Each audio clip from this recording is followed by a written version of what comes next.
There's some drifting going on. You can see sort of a harness on the end.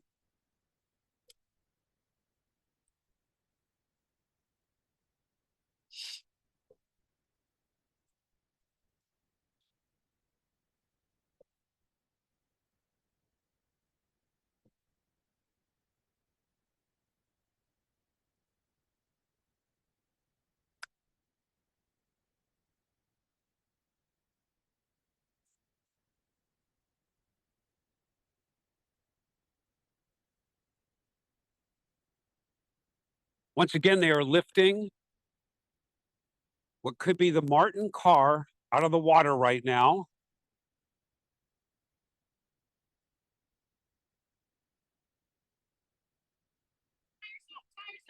The car is up.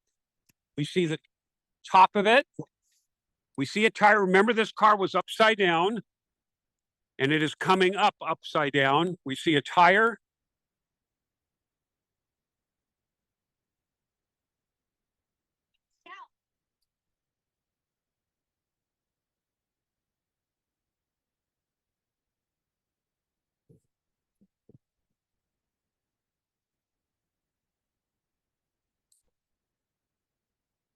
The car does not appear to be intact.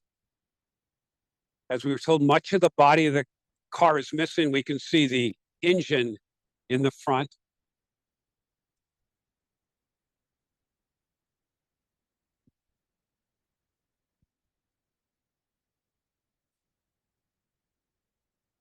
They're now lowering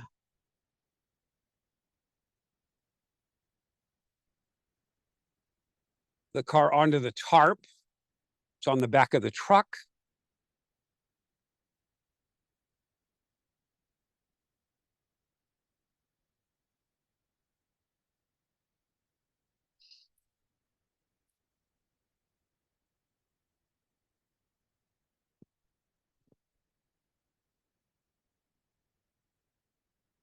This whole operation was to preserve any kind of evidence, but it doesn't look like the car, other than the undercarriage and the axles and part of the engine, that appears to be the only intact part of this car.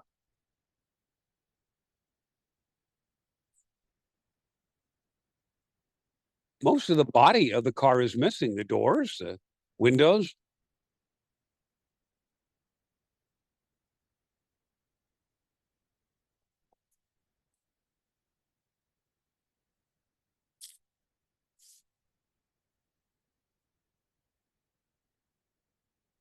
So we're watching this live along with you. Remarkably, the hubcaps are bright and shiny.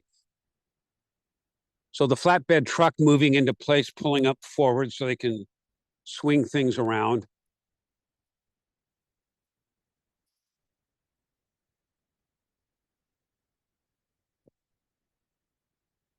The wreckage being lowered.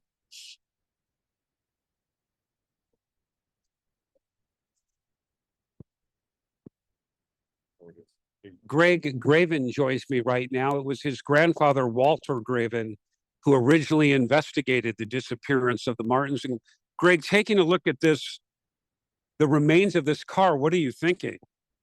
That's hard to believe exactly that it's happening, for one. And two, I'd like to get more information regarding the vehicle, and if they can identify definitively that that is the Martin family vehicle.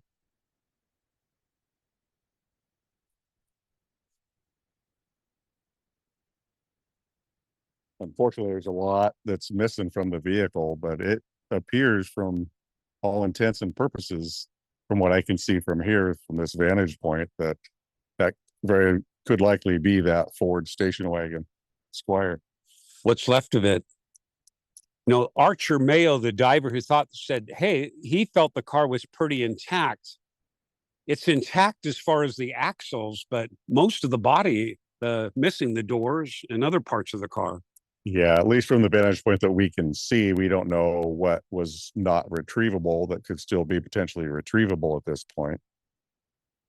However, just from looking at that, yeah, there's after 66 years of being in the water like that, I would not, I'm shocked that, that it is the condition it is, but I'm not shocked for the fact of how long it's been submerged underwater. Almost 70 years. Yes.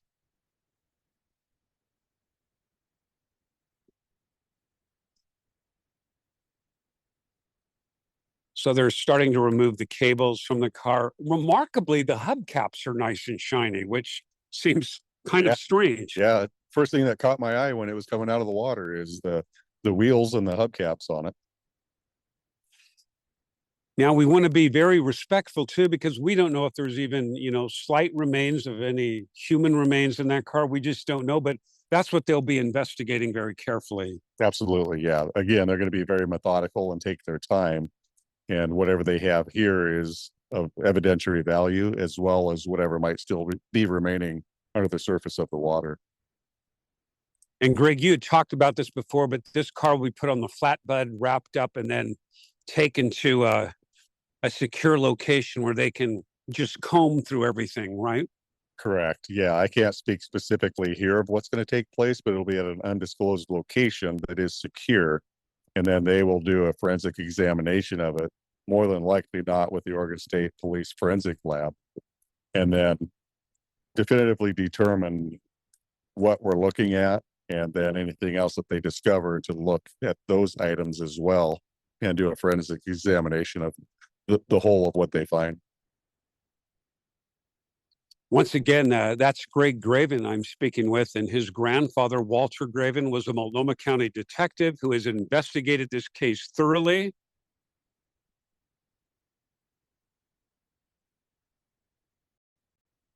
And Walter died in 1988, and this case sort of haunted him his whole career.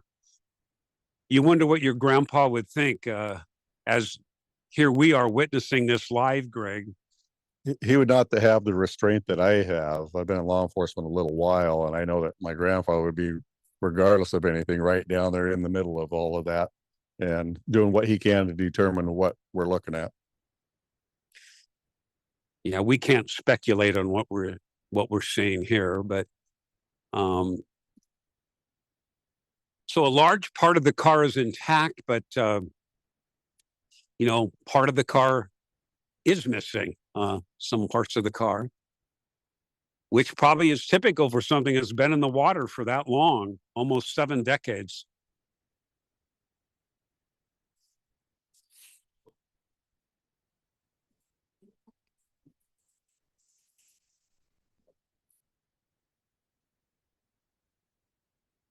Sheriff investigators taking pictures on the scene. From our location, we're very close to this.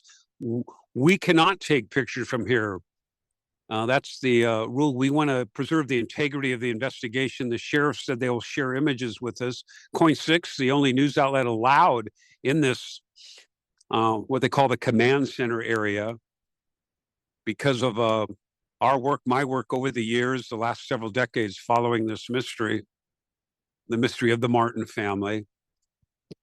We remind you that 5 months after the Martins went missing in 1958, the bodies of 2 of the girls were seen here floating through the locks and ended up downstream.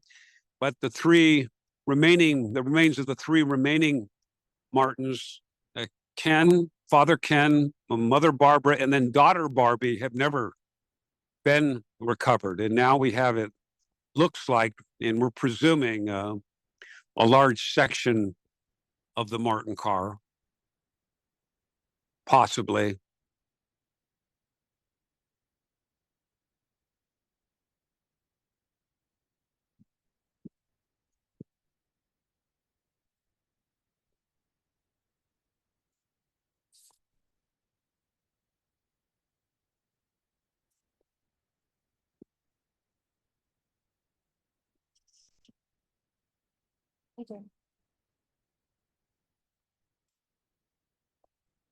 So they're getting the rigging off of the car right now, and then it'll be lifted onto the flatbed truck.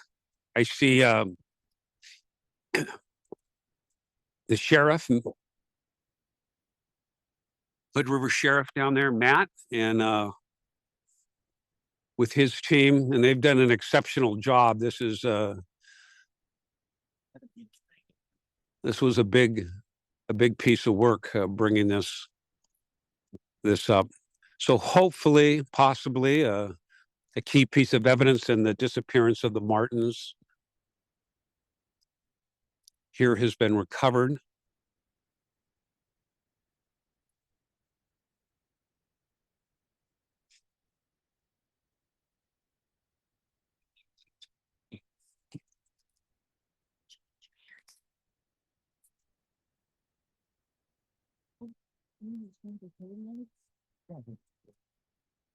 They said that you're not hearing them. No, you're in.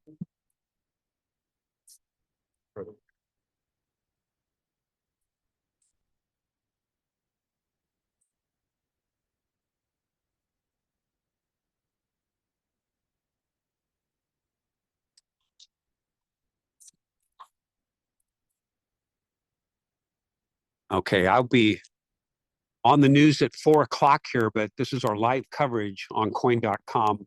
The recovery of what appears to be and what they're presuming is the Martin family vehicle.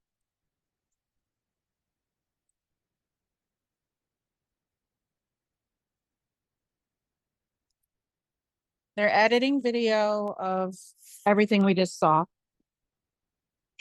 Get out of this. Yeah, get out and we'll get back in.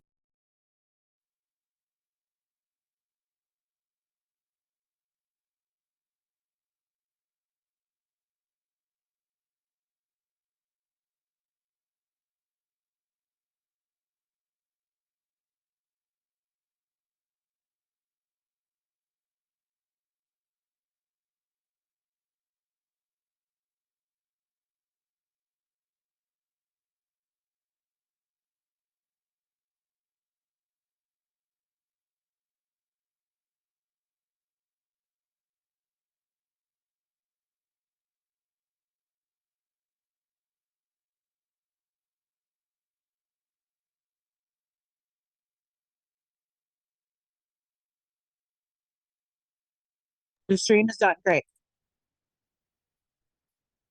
Yeah, now I can hear you. Okay.